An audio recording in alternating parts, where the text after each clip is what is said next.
Welcome to Friday Refresh, brought to you by Liberté Ministries at TravisLovesHaiti.com. I once got invited to a party where a person being honored wanted no presents to be brought to them. They simply wanted us to be present.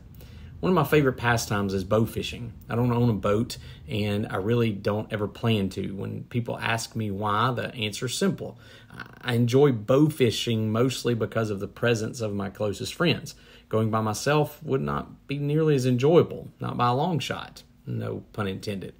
As a therapist, I've often felt frustrated that I don't have the right words or the correct therapeutic intervention. I've placed a lot of pressure on myself attempting to do things in just the right way. While I don't say that technique and words are unimportant, we certainly know that words can be healing and that they can be devastating to people. I think that we often miss the point when we focus too much on those things. What is it that all of us need the most? It's presence. We need people to be connected to us.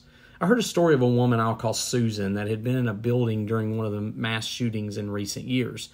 Susan was with her sister, a nurse, when the shooting occurred. In the scramble to evacuate, they stumbled across a woman who'd been shot. Her sister bandaged the woman's wounds and went to get help, and Susan was told to stay there and just watch the wound. In her shock, all that she could do was hold the woman's hand and help her call her mother on the telephone. Susan struggled with her incompetence for years because she didn't watch the bandage good enough for her sister, who returned to scold her that the dressing had fallen off the wound.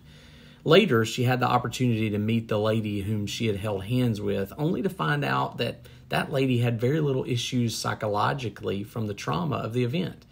Why?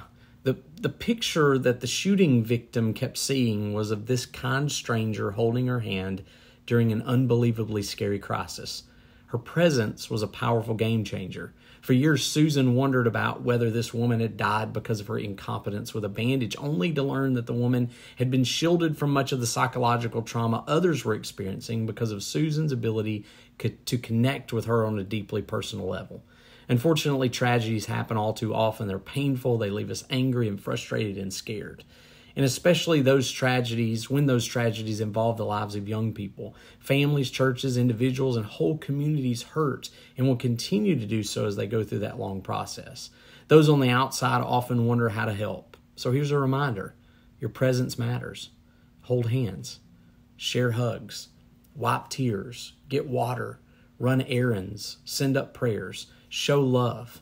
Simply just be present. I assure you, as one who's been there, your presence matters. And that is your Friday Refresh.